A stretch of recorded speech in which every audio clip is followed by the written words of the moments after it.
I have a little music just for the first 20 seconds, okay? Just That won't be able to hear. You won't pick up on my microphone? Oh, yeah. Yeah. Are we ready? Yep. Well, just a sec. We're on live, but I'm. Oh, wait. Okay. Give me about a minute and then you can go, okay? All right.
Ladies and gentlemen, this is Mambo number 5.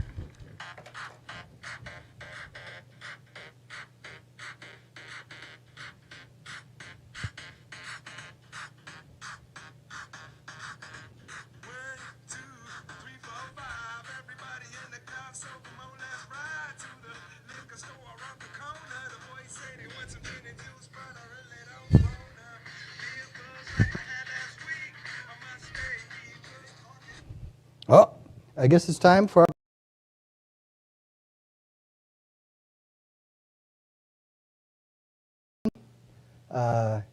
we are practicing social distancing. I'm fully vaxxed, of course, thanks to you guys, but it's great to be back live and in person with crowds of real people where you can see their faces, around the mask at least.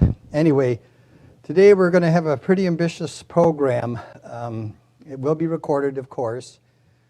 Most of this information has already been shared with your medical service officers and your physician advisors. I'm very proud of your efforts regarding resuscitation. They're remarkable and consistently remarkable. If you pay attention to this material, either today or when you get a chance, you will be very current and up to date on the thoughts regarding best practices of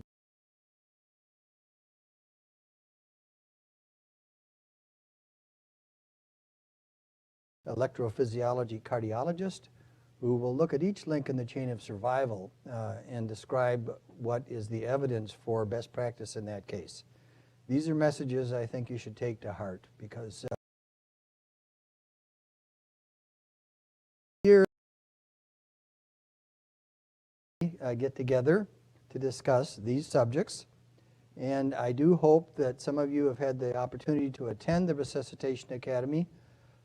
It's going to be in October, I think, the 18th and 19th in Seattle. Tuition, I believe, is free, and it always has been a source of inspiration for people who've attended that. And often they have come back with ideas on how to make us better. I think this year, somewhat uniquely, they want to have a whole team come. Recognize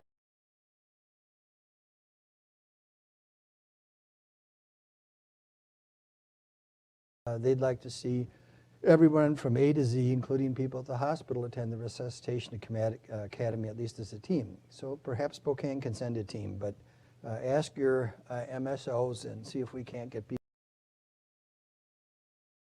A lot of interesting stuff going on. We'll now look at the slides from their annual meeting. Of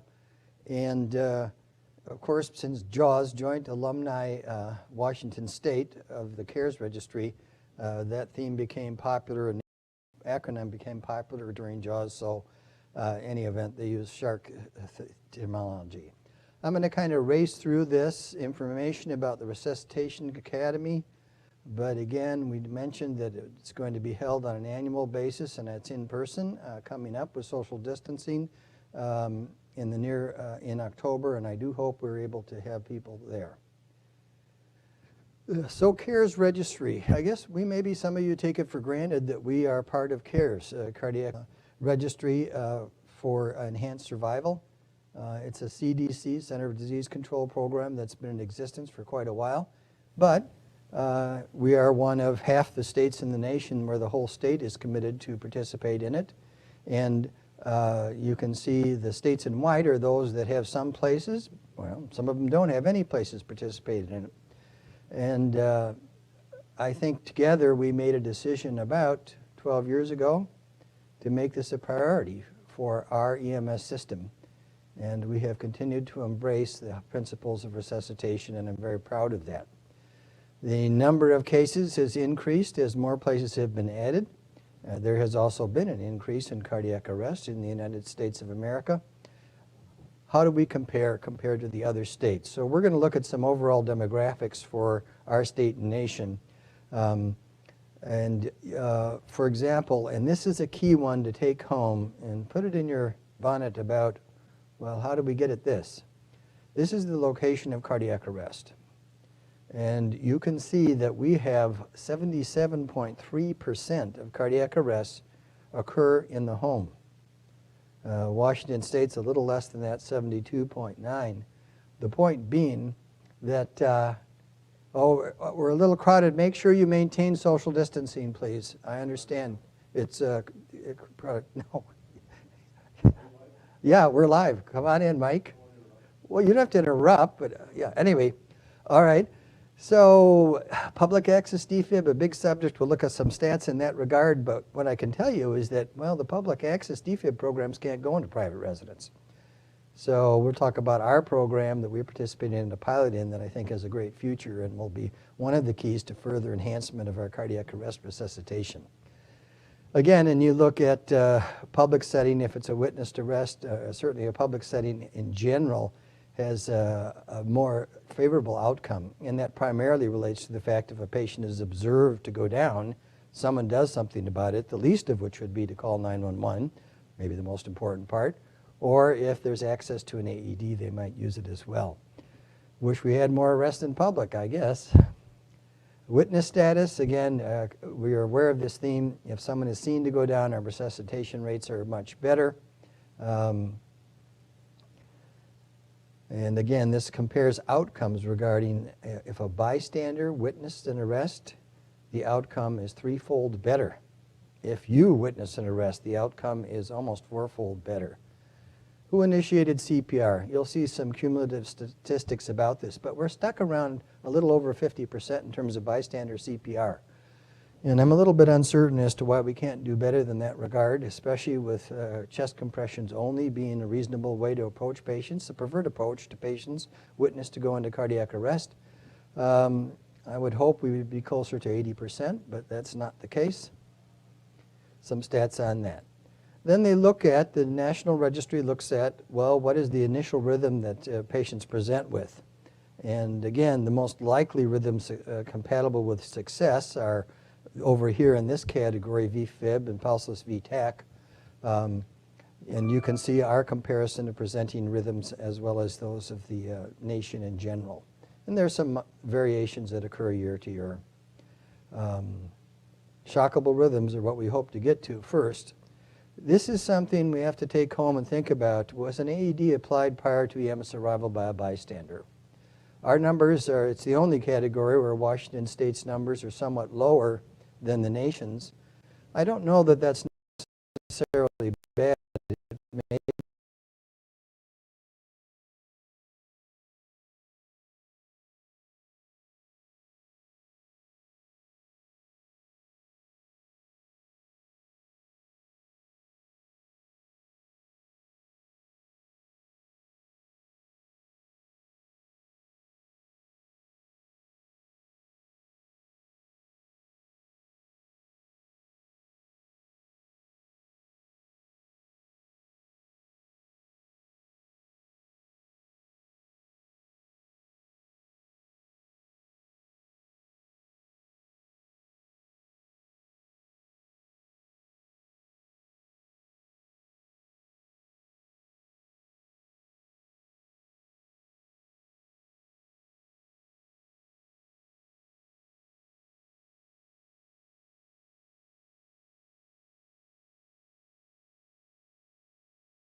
is a little COVID effect you see here.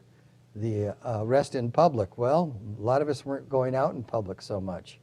So we'll touch on COVID here and there, but you can see in April of this year, people were hunkered down, and it wasn't as much as a factor. You can see they're a little less during the early spring months of last year, too, when COVID was a concern. AED use was less. Bystander CPR seemed to be common, perhaps related to COVID. Termination of resuscitation was increased rate in April of this past year. And again, that might relate to the fact that there was some delay in discovery of patients, more patients in the asystolic phase of cardiac arrest. So some things about comparison of different we're going to look at our different states or counties within the state of Washington regarding performance. And I want to caution you, as they did in that previous slide, that small numbers can make a big difference.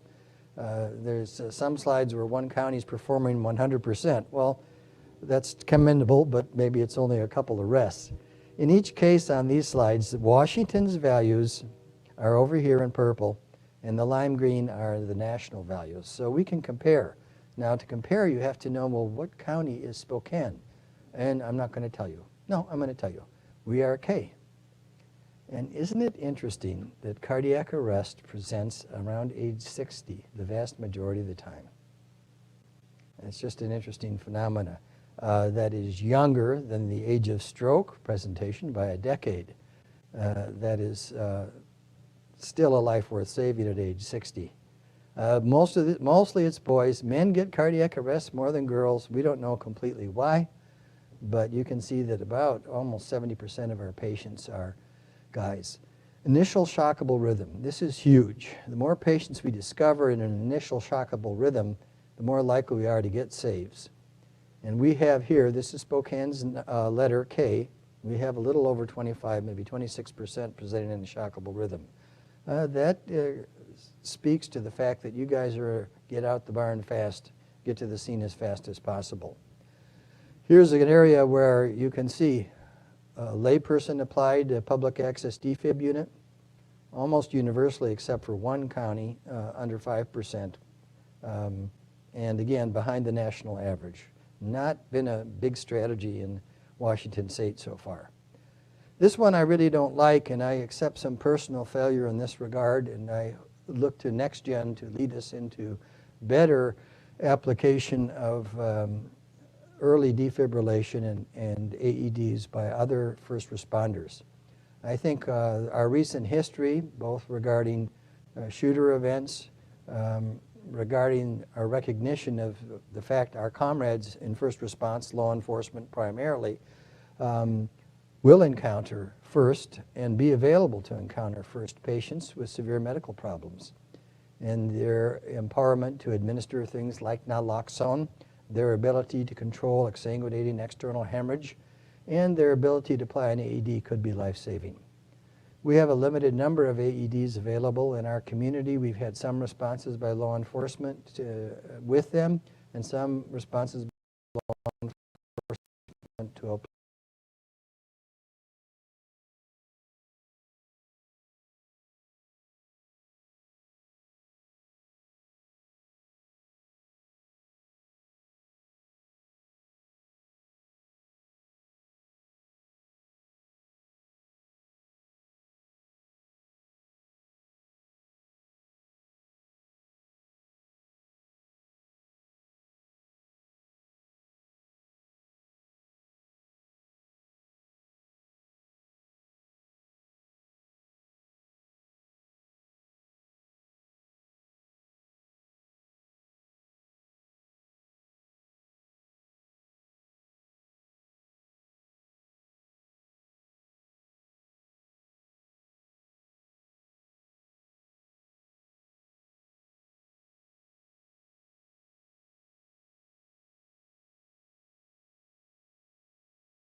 Other is the iGel airway primarily.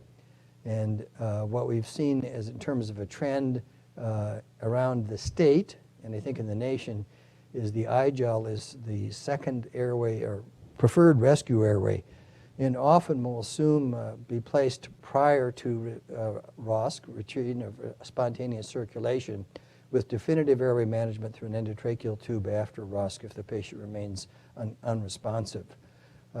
We looked at our airway stats a couple months ago, first pass placement rate for I-gels. I was concerned when we went to I-gels from the King Airway because the King had been very successful, but the I-gel is even better in first pass success with less complications. And our oral tracheal intubation rates are good too. This is a big theme. Kudenchek's going to discuss it later, type of vascular excess. You should all go home today or after you listen to his presentation, understanding what's the best IV access in cardiac arrest. Now, sometimes it's going to be what you can get. And American Hearts even still includes endotracheal administration of medications, but only as a last resort. So we'll take a look at that. This is the placement of a 12-lead EKG on patients. You know, we're very high there. We're at 90% in terms of if we get ROSC back. Peter Kudenchek will discuss this. You can see some increase in mechanical CPR use around the country. The ITD is a thoracic impedance device, and again, some systems feel it's a benefit, although the evidence I don't believe is strong for that case. ROSC, another short-term target, and boy, lots of things have looked at, well, what affects the return of spontaneous circulation? Do you get if you get that, is that good? Well, yeah, it's probably good. What really matters is who goes home from the hospital okay, and we've had a number of treatments over the years that I've been involved that have produced short-term survival, but not resulted in going home tap dancing. So I think it is a benchmark.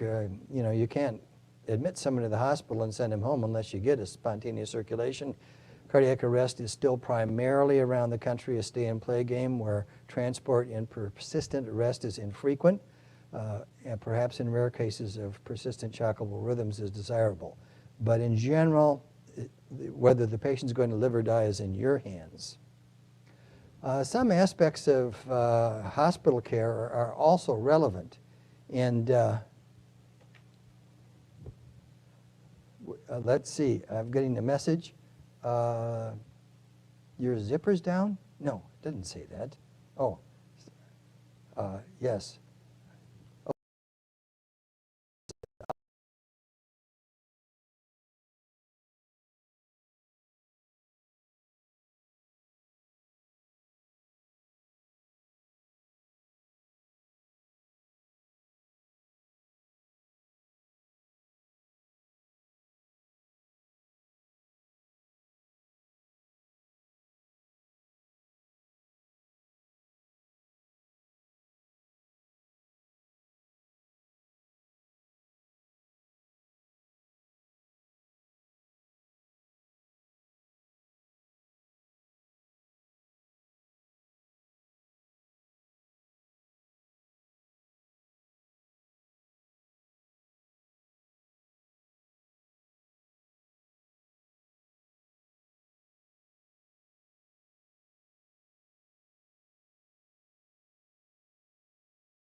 In general, more recent information suggests that the lower temperatures that were initially promoted, 33 degrees Fahrenheit or thereabouts, centigrade or thereabouts, is preferred.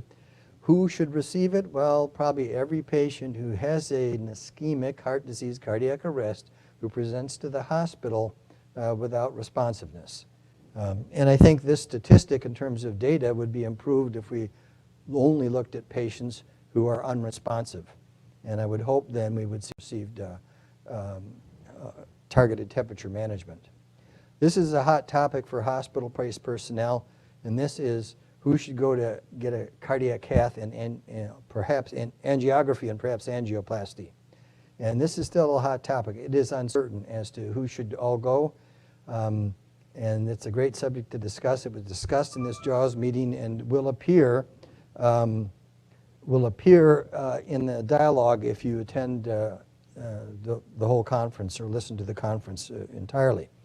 Basically, if someone my age with a history of hypertension and hyperlipidemia, cholesterol issues, if I keel over doing this, and it wasn't from being stabbed or anything or shot, guess why that happens?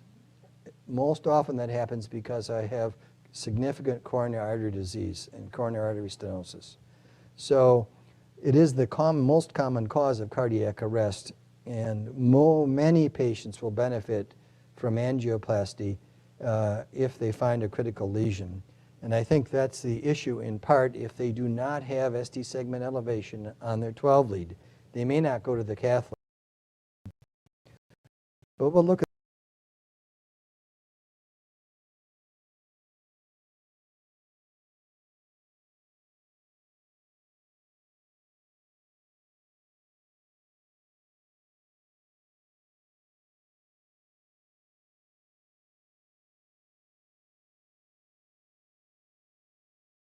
boast about when we're comparing ourselves to others. You can see it's around 14% in the state. Nationally, it's maybe 8%. In here in Spokane, it's around 13% overall.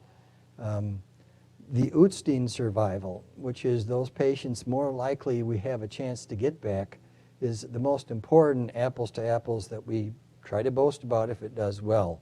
In this case, our actual final number, this was a preliminary graph, but our final number is %. And I'm very proud to say that our final number in terms of witnessed, this is witnessed patients who received bystander CPR and are in a shockable rhythm. Our results were better than the nation's and even better than Washington State's on average, which were better than the nation's too. So again, a year to be proud of regarding outcomes. Again, CPC scores are how good is the patient going home.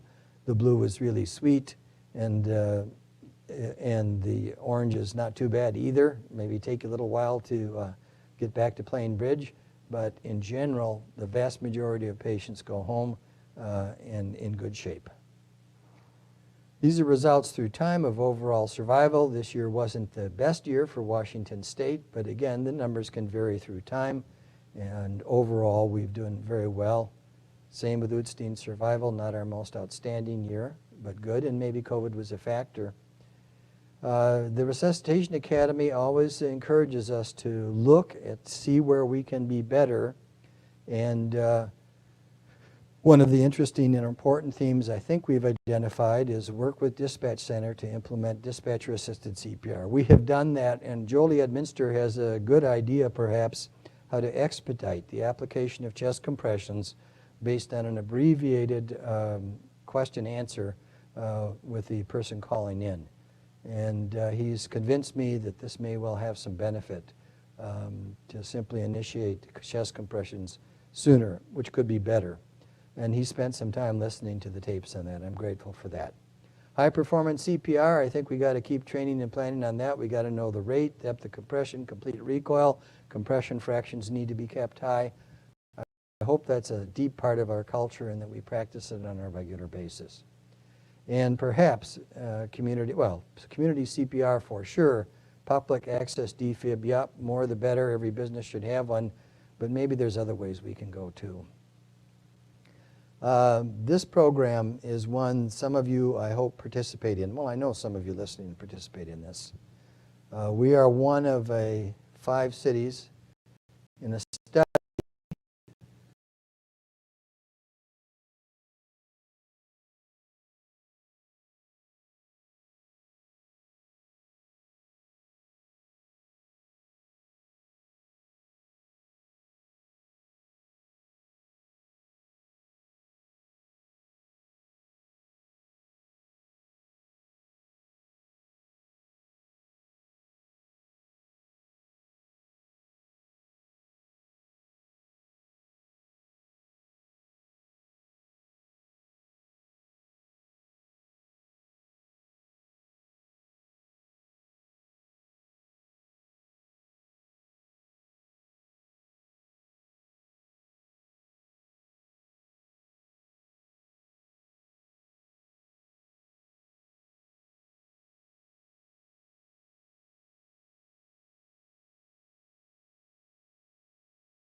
California, who was having lunch at a mini mall, and he saw one of his units pull up to the business next door.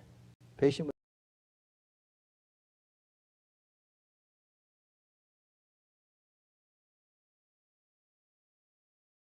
if I'd known about that, he could have responded. So this idea of using social media to bring people with your special skill set to people sooner, I think is a huge part of our future. And for my bang for the buck opinion, I think that's where we need to go in Spokane.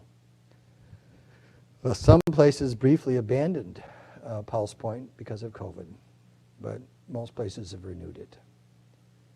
Now, and we are expanding, they have expanded Verify Responder to a community basis where, again, other people trained in the medical fields, such as nurses, physicians, certain technicians in the hospitals, may also be recruited with Pulse Point. I still believe recruiting an EMT or a paramedic is our best pathway to bring in real expertise to bear. The resuscitation initiative,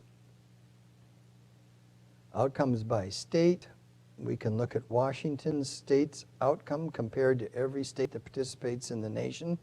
And in general, you can see what is true in terms of survival, that Washington state does extremely well. Here's the numbers of cardiac arrests in the years that they have been aggregated since 2011. And again, you can see more than a doubling of them.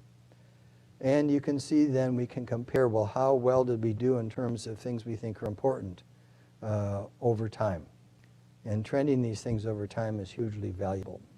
So again, these slides will be available for your review, but it's very valuable to look at each of the categories and say, well, where can we do better? Citizen AED use 4%, police 3%?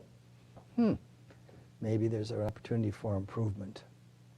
And according to your similar stats, I'm not going to belabor these stats. But it all comes down to counting people.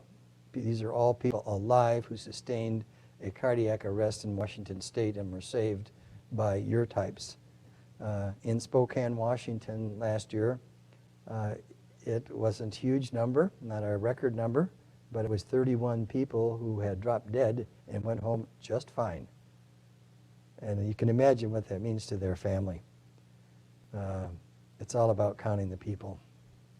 And founding father of this movement of the Resuscitation Academy, Mickey Eisenberg, always challenged us to see what we can do better. And he does make the point that, you know, King County has an outstanding reputation. Their teaching has been more important than their performance. Their performance is consistently above average.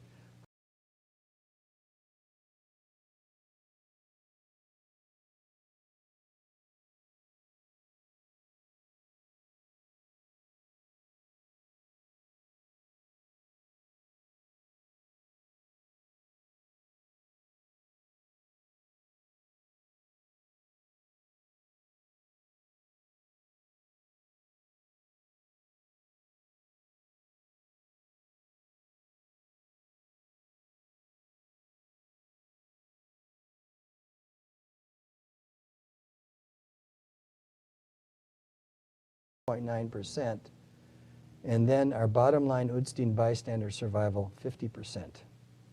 An outstanding year, better than last year. I hope you all remember our record year 3 years ago when we achieved what I believe is the world's highest Udstein survival rate for a county with a 70% survival. And again, that year about 55 people went home from the hospital.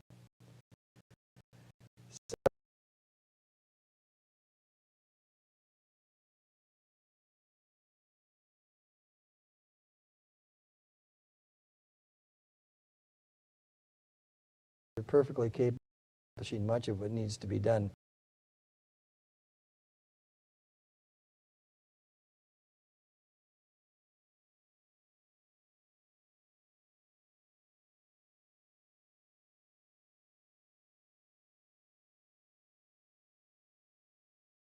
And you can see in the shockable rhythms, this is where we have 23 out of 24 going home fine.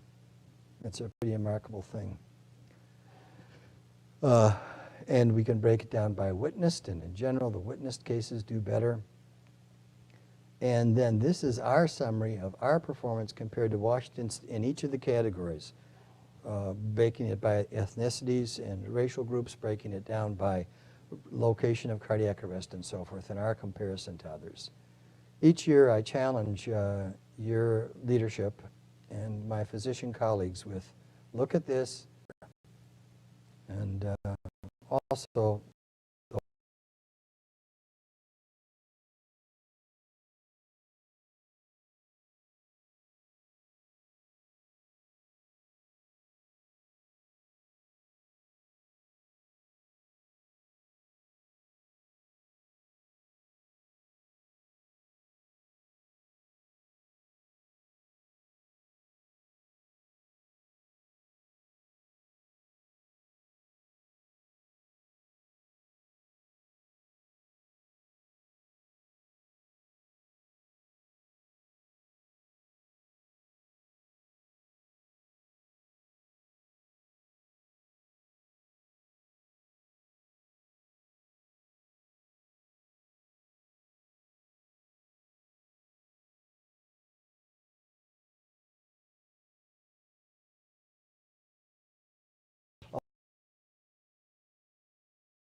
I'm the Washington State CARES Coordinator.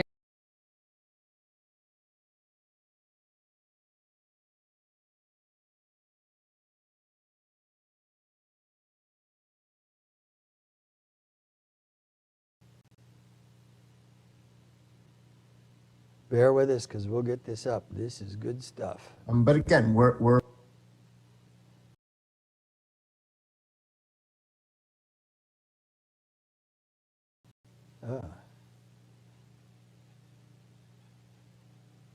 Yes, you did Ombre treatment.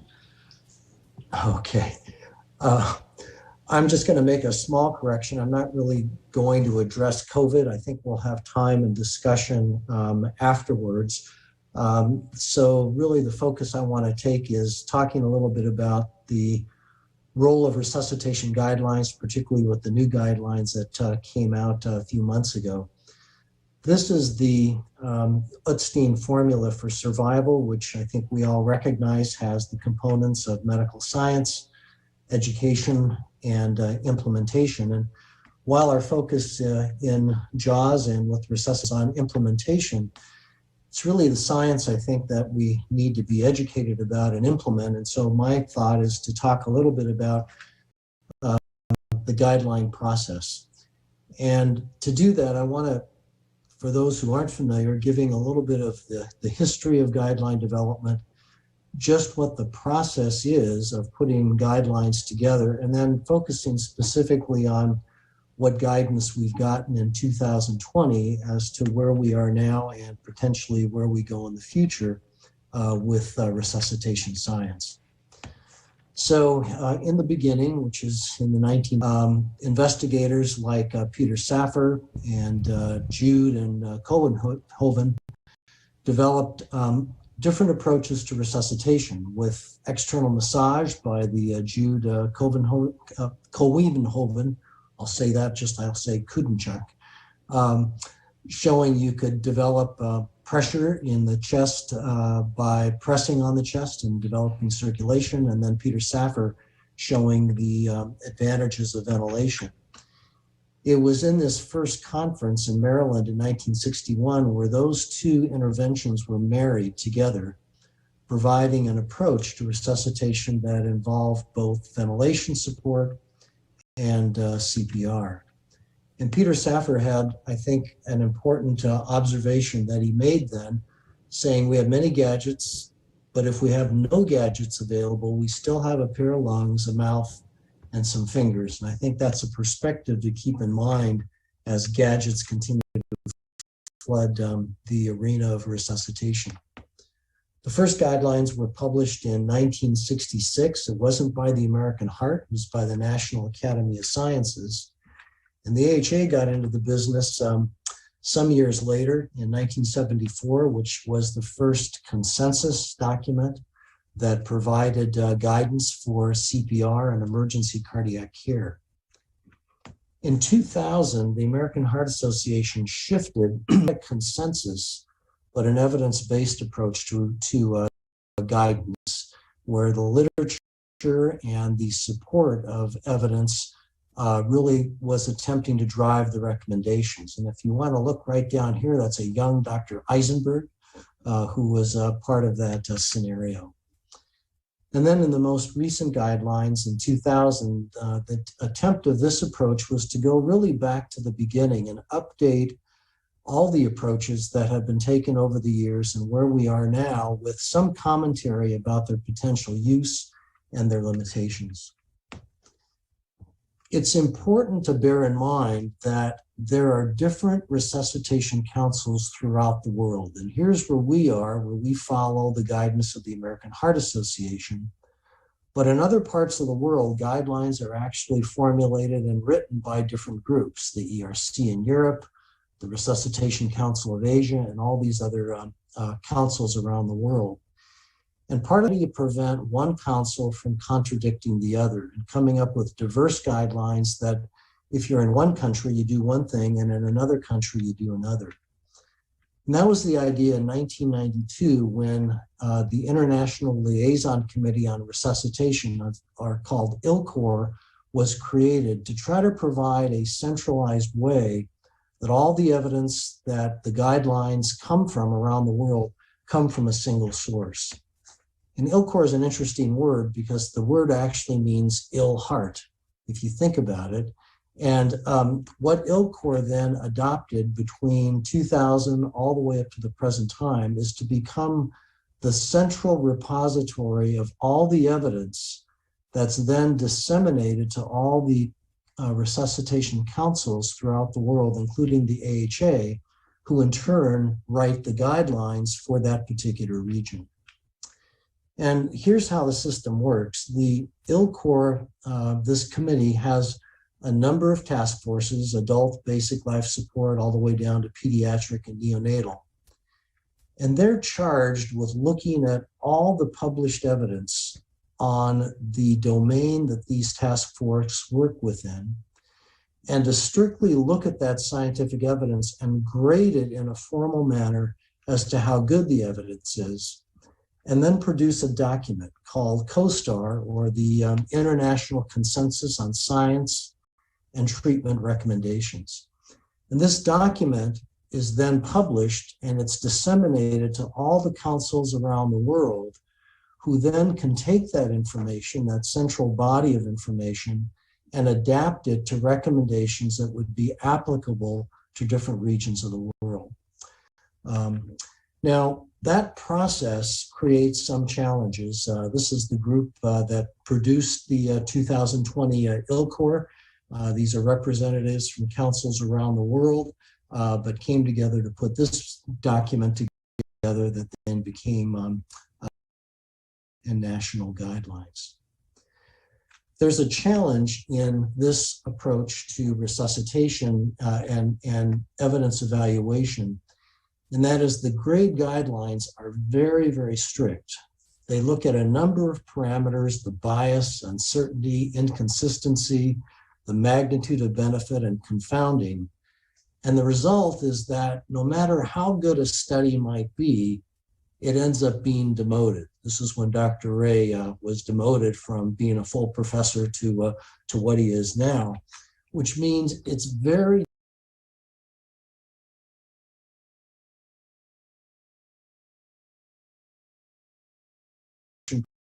great. And it simply means that no matter how good the evidence may be, it's never as good as it could be. And as a result, it's rated accordingly. The other challenge with guidelines is readability. The more technical we become in terminology, the less guidelines really communicate. And in all honesty, that's been a problem with ILCOR. Here, for example, is how ILCOR in this document would define their approach to a particular intervention. The overall certainty of evidence for, you put in the insertion, was rated as very low for all outcomes because of very serious risk of bias from confounding and high degree of heterogeneity. We therefore suggest against routine use of blah, blah, blah, weak recommendation, very low certainty of evidence. I think the Larson slide illustrates what that communicates. It's very difficult to know exactly what they mean, and you have to translate this information in some way that makes it practical. So when ILCOR's COSTAR comes to the AHA, part of the task of the AHA task forces are to translate that information in a way that makes it comprehensive and understandable. But it creates its own problems because now you have to translate what class of recommendation means, level of recommendation means, and what do we recommend as a result. And just to simplify, and I think we all know this, class 1 means you do it, 2A means it's okay to do it, 2B means maybe do it, class 3 no benefit says wouldn't do it, and class 4 harm says don't do it. And the evidence going from A down to EO is just saying the best evidence, randomized clinical trials, better evidence, but not the best, some evidence, little, and none. Now, you would expect that class 1 recommendation to do it would always be based on the best evidence.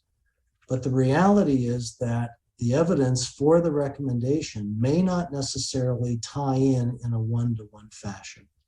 And that's, I think, part of the transparency of what the guidelines try to communicate and have tried to do so since 2000 on the AHA side. If you look at the levels of evidence, stronger, the strongest being level of evidence A, all the way down to the weakest, which is the class of expert opinion, you would think that the recommendation class, do it, think about doing it or not doing it, would fit in a one-to-one fashion. But the problem, there's a real disconnect. For example, class 1 recommendations, do it each and every time. 33% of the AHA recommendations fall into class 1. Level of evidence is only 1% of those data, meaning the vast majority of AHA guidelines are resting on evidence that's not as strong as what the classification itself would imply. And that's what you have to keep in mind when you look at the guidelines and the chain of survival, is the recommendations are there, the level of evidence is there, but there's some interpretation that still has to occur within those. So in just the next few minutes, let me just give you some highlights of what's changed and perhaps what's not. That was a long talk, but I want you to know in my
really should be depicted in a much bigger fashion than subsequent links in the chain, emphasizing how important this particular link might be because this is where the whole process gets started. So how does the American Heart look at initiating the lay response and the community response to cardiac arrest? Well, here's the evidence it evaluated. And the conclusions based on that is that in system and patient level studies, dispatch-assisted CPR was consistently associated with improved outcomes across all groups, including the pediatric population. So based on that, the American Heart provides a Class 1 recommendation empowering dispatchers to instruct callers and institute compression-only CPR. Notice, though, the level of evidence is not that strong, but the impact the heart felt these have on outcome merited a strong recommendation. Now, there are problems with recognizing cardiac arrest by dispatch, and part of the challenge is that the rate-limiting step is the dispatcher themselves being able to recognize a cardiac arrest has occurred. And in 25% or more of cases, the dispatcher may not recognize that event as having occurred. So what may happen in the future, based on some preliminary studies now, is the application of machine learning, meaning artificial intelligence, on dispatching a dispatcher recognition of out-of-hospital cardiac arrest. In a randomized clinical trial that the Danes are credited for performing, they looked at 169,000 dispatch calls, over 1,000 of which were confirmed out-of-hospital cardiac arrest, to which they applied machine learning and artificial intelligence, and noted that if the dispatchers had heeded what the machine learning model had picked up by voice, by words, in identifying a cardiac arrest, they would have identified 54 additional arrests that they didn't recognize, and they would have picked up nearly 300 arrests 20 seconds sooner than had the medical alert not been present, which just says we have still a ways to go in recognizing cardiac arrest, and future technologies may get us there. Well, what about the layperson response to resuscitation? Again, the evidence suggesting that utilizing mobile devices, social media, the cell phone, can create a ability to dispatch not just an emergency vehicle, but actually providers who can come to the scene of a cardiac arrest. And the American Heart again says this is a recommended approach to resuscitation. The challenge with this approach in the US, and Jennifer covered this to some extent, is that this approach to layperson provision of CPR in the US is limited to public locations. So if you collapse in an airport or a stadium, the layperson response on the phone becomes activated. The problem is the majority of cardiac arrests don't occur in a public setting. They occur in the home. And how on earth do you get a victim who's collapsed in a home to a lay response before EMS gets there?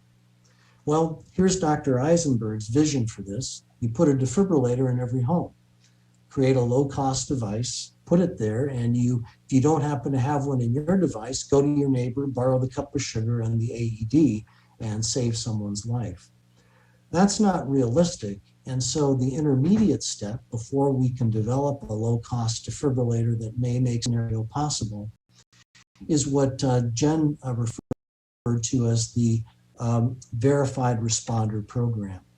Instead of locating defibrillators in a number of locations, it's creating providers that can take a defibrillator from their home, their car, wherever they might be, and deliver it to a site of cardiac arrest.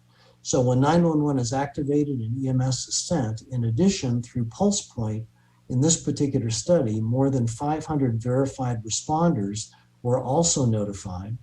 These were CPR and AED trained vetted providers who are within half a mile of the out-of-hospital cardiac arrest.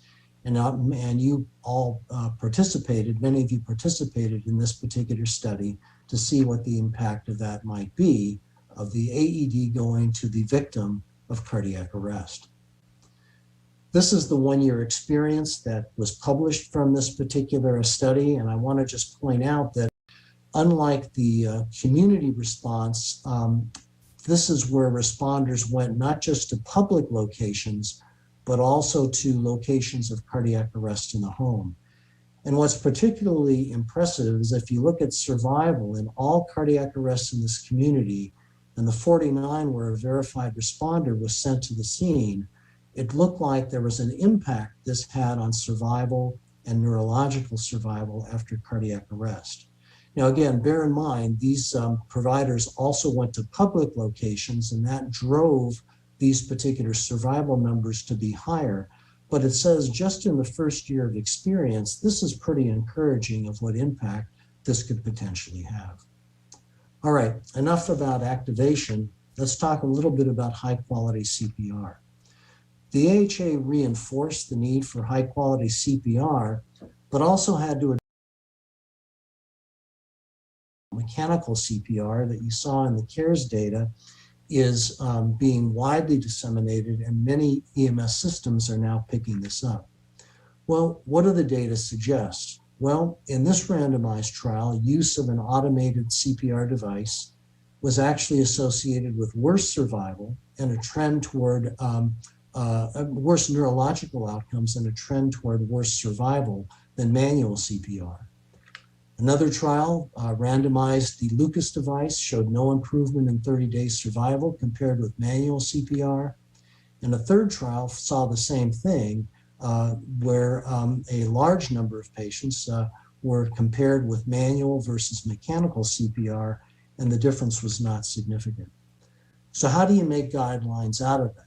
Well, based on the evidence, the American Heart would recognize that there may be specific situations where a mechanical device might be beneficial, either because of danger to the provider or where there are specific challenges, but the routine use of mechanical CPR is not recommended.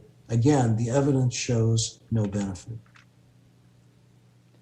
We're going to pause right there. We're having some use of mechanical devices in Spokane County now. That in terms of for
the ambulance.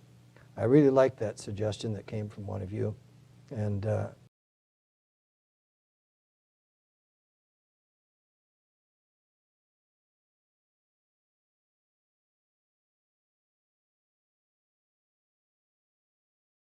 Defibrillation. Well, defibrillation is the savior of mankind. If CPR doesn't save someone, that's where the defibrillator would come in. There are monophasic and biphasic waveform defibrillators, and the American Heart says, doesn't matter which one you have, use the defibrillator to treat tachycardias. The biphasic waveform is preferred, but either one is appropriate. A single shock is still the way to go. The evidence supports that stacked shocks are not as a single shock. And if you have a defibrillator that has the ability to provide higher energy, by all means, use that and provide higher energy.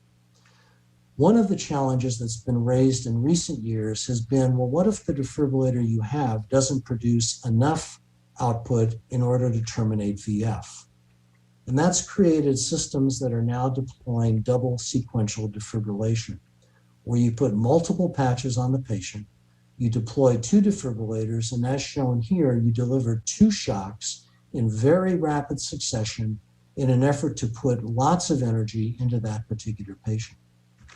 Well, the American Heart Association's approach to this has been to look at the evidence and simply say the usefulness of doing this has not been established, and it's premature for double sequential defibrillation to be put into practice as yet until there's more evidence. And it's simply recognizing that there's far more complexity to delivering 2 shocks from 2 defibrillators than simply pushing the buttons. It's where the patches are located.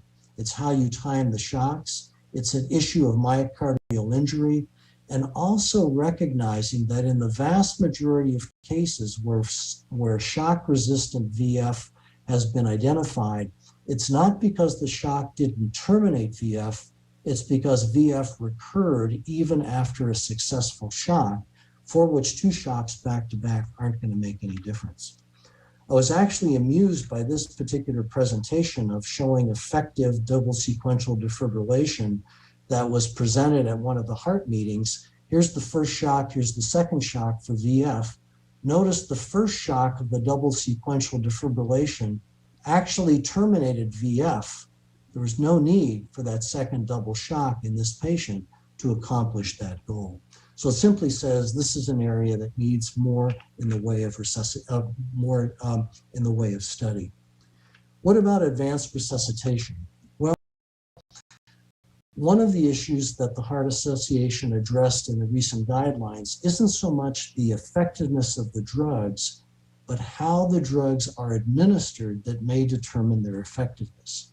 So in a recent study that took another look at the amiodarone, lidocaine, or placebo trial and looked at the effect of these drugs when they were given either IV or IO, came up with this very important observation, and that is the effect of lidocaine and amiodarone were significantly greater for the IV than the IO route across virtually every outcome, and were beneficial only when the drugs were given IV. Now you look at that and say, well, then what's the Heart Association recommendation for vascular access? Well, it initially would say it's reasonable for providers to first attempt IV access as likely the most effective means of delivering care. If IV access isn't possible, then consider IO as a second approach. If you're trained for central venous access, that would be an option. And the last approach is endotracheal drug administration when nothing else is available.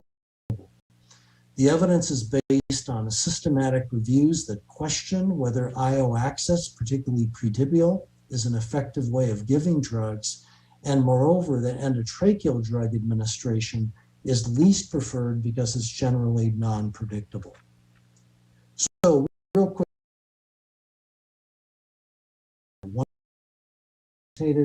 what should happen in the hospitals. And here the American Heart recognizes that there are the need for a multimodal approach to managing these patients, looking at multidisciplinary approaches to addressing their ongoing issues and problems, and most importantly, to buy time, meaning to delay neuroprognostication, ideally for 72 hours after return of normothermia, in order patients who may be true survivors, in whom if the plug is pulled too early, may not have opportunity to do that. The last ring in the chain is the newest one, and that is recovery from cardiac arrest, meaning once patients have come through this entire sequence, what do you do with them then? And the point here is that there's also a recovery phase that needs to be addressed in these patients, both in the short term and in the longer term. And the recommendations are to deal with these patients in a structured way, provide multimodal rehabilitation and discharge planning. One additional point that I think is really relevant to all of us is the need to debrief and referral for follow-up, not just of the patient, but for the providers themselves. And that's been a real take-home message of the impact of resuscitation, whether it's successful or unsuccessful, can have on care providers, and the need for addressing the emotional support needed for EMS, for nurses, for physicians who are involved in the process. So this is a quick tour of the 2020 guidelines, ideally taking someone from, the jaws of death, delivering them through lay provider care, EMS care, hospital care, and ultimately rehabilitating that person back to full functional life. I will conclude with that, and we can press on, Jenny, to the next phase. Thank you for that, that overview. I feel like you answered every single question that was going to be asked at the roundtable. So I know we only have 5 minutes left, and it's up to, I guess, the three docs if you want to talk about roundtable, or if we just want to open it up for questions with the audience. What would you prefer? There are a couple subjects that will be discussed here that will be of relevance and of value, I think.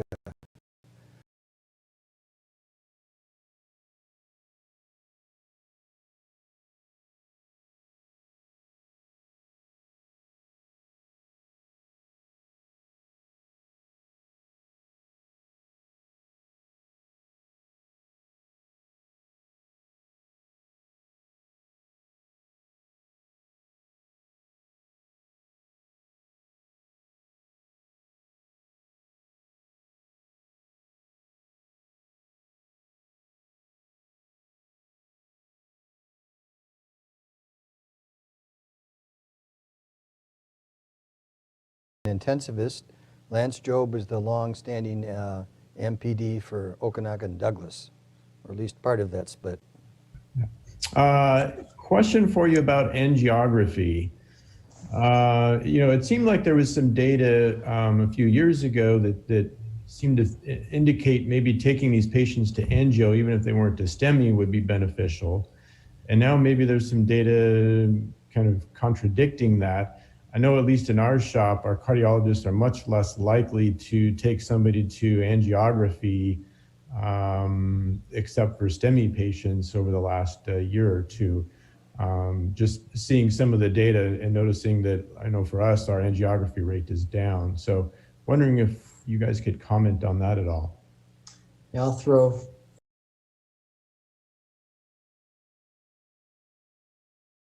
the STEMI and setting cardiac arrest. I think the feeling is strong to move to the cath lab. If it's not STEMI, I think that's where recent studies have questioned whether you actually help patients in the process of that. And it may be because some benefit, but others identifying someone where the cath lab may have a benefit for that individual. And what's being done at Harborview here in Seattle right now is a total body CT scan, which includes a cardiac involvement. And if lesions are seen in that particular study, an occluded coronary, then those patients may go to the lab. But I think in general, you're right, Lance, the recent trials have really dampened the enthusiasm of an all-comer approach to go to the cath lab in the absence of STEMI. And until that dust settles, I think it's risk stratifying that non-STEMI to say what's the likelihood that their event may have been ischemic and that they benefit by going to the lab. And it becomes a judgment issue until imaging like total body CT, for example, may help direct that. Great question. Guys, this is Jim Nania in Colorado now. The river trip postponed a little bit, an hour or so, catching the best part of your meeting, but Andy McCoy at Harborview sent me an article this week on this subject called OMI, occult myocardial infarction. And the evidence for a full coronary occlusion that wasn't identified by ST segment elevation for a significant percent of patients was the theme of the article. You know, the vast majority of patients who have an arrhythmic cardiac arrest have significant coronary artery disease. And I think I have to be careful about not sliding back into, particularly those with an impaired neurologic function acutely, of not being aggressive about their treatment, because if they're 60 years old, they have hypertension, cholesterol, and they suddenly went down, we all know why that is. Yeah, again, it's a fair point, and I think it becomes a matter of judgment at this point, because when the studies have looked at the survival outcome in an all-comer approach, they've not seen significant differences. But I think that, again, is the net may be too wide, and if the risk factors suggest where a patient may be at higher risk, then you go accordingly. It may not be a one-size-fits-all approach. So, Marv, can I make a quick question or comment? One of the problems we're seeing is we all know what cardiac arrest is. We're seeing better living through chemistry or better dying through chemistry. We're seeing a significant number of drug ODs. You know, fentanyl is our friend attitudes. And so we're seeing secondary cardiac arrest, probably to primary respiratory arrest. We really don't categorize that very well in our CARES data. And the question is, should we? Number one, I don't have an answer, by the way. And two, it's generating probably more cardiac arrests for us than is heart disease.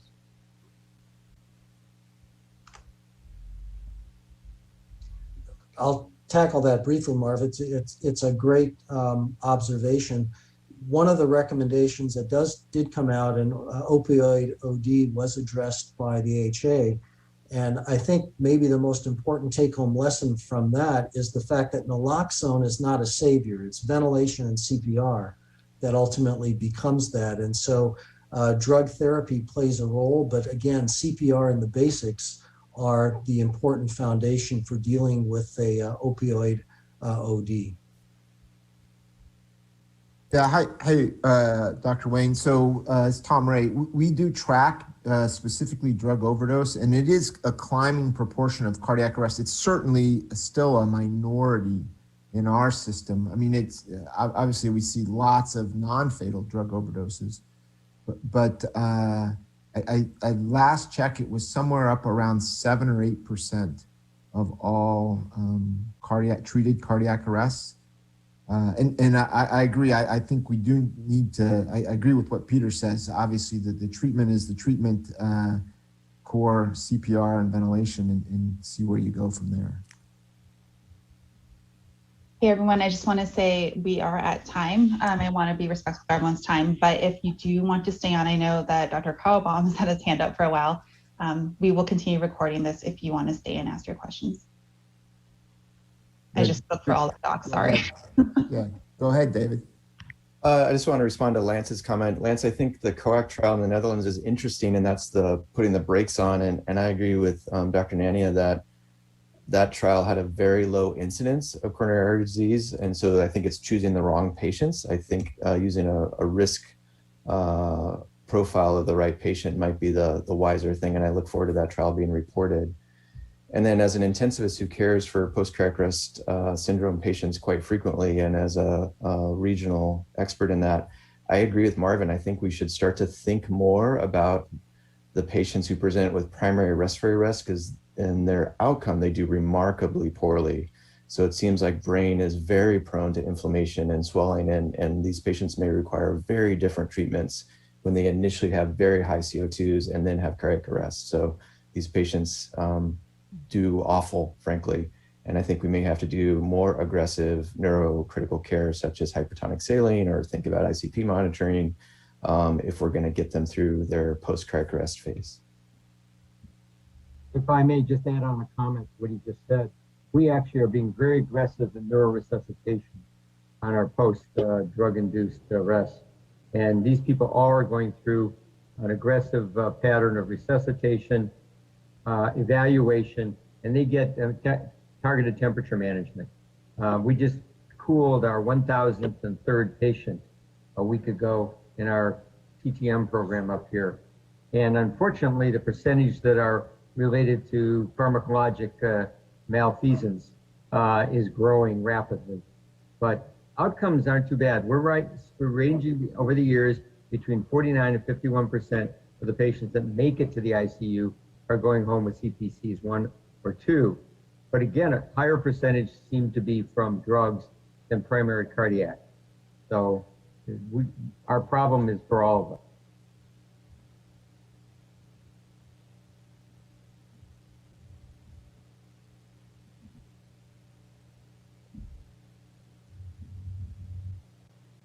Well, you can see they're touching on some very current themes. One, risk profiling regarding who should